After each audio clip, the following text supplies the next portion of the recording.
Ngayon yung binili nating interrupter. May remote siya. Ito yung kung pipili ka ng, kasi 8 songs to eh. Pero ito kasi pag kung saan mo yung huling pinili, yun ang default niya. So kahit nakapatay, no. Ngayon, so ito gawin natin. Try natin to. Okay. Ito yung negative.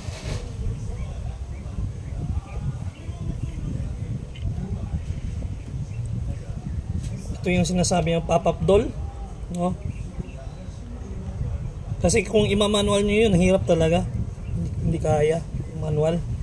Sinubukan ko na rin yun eh, mahirap. So dahil dual horn to, blue or brown, yun yung positive mo, common yung black. So isa lang muna yung susubukan natin.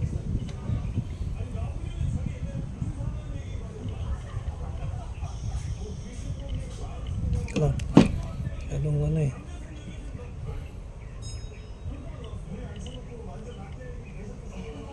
Okay. Ngayon, itong positive sa battery. Yan natin yung positive sa battery. Yun yung dilaw. So, tulad ng sinabi ko sa inyo, kaas, ito pipili ka ng songs, 8 songs. So ngayon naka-default to sa pop-up doll, doon ako huminto kanina.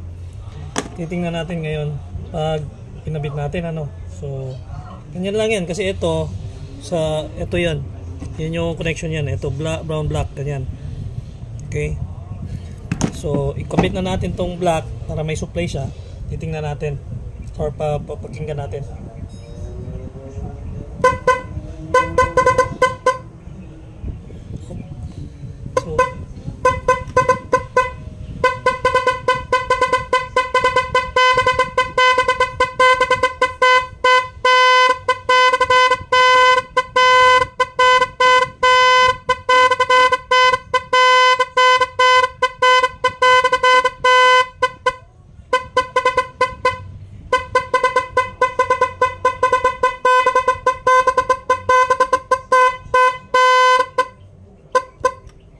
So yan yun, pag hindi mo pinindot yung horn mo, tapos ibabalik mo, yan, yung default niya.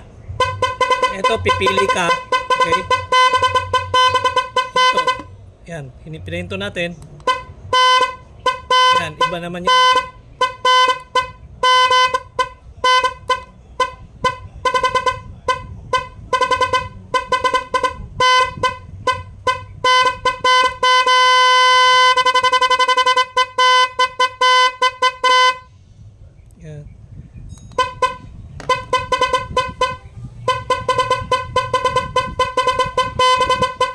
Hop, patay.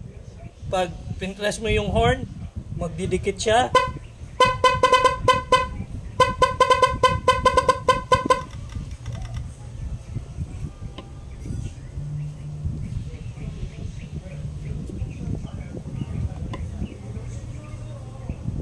Wala na.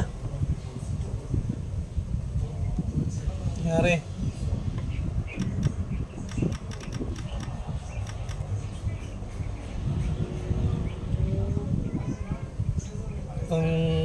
Yung problema yung horn ko, sira yata yung horn ko.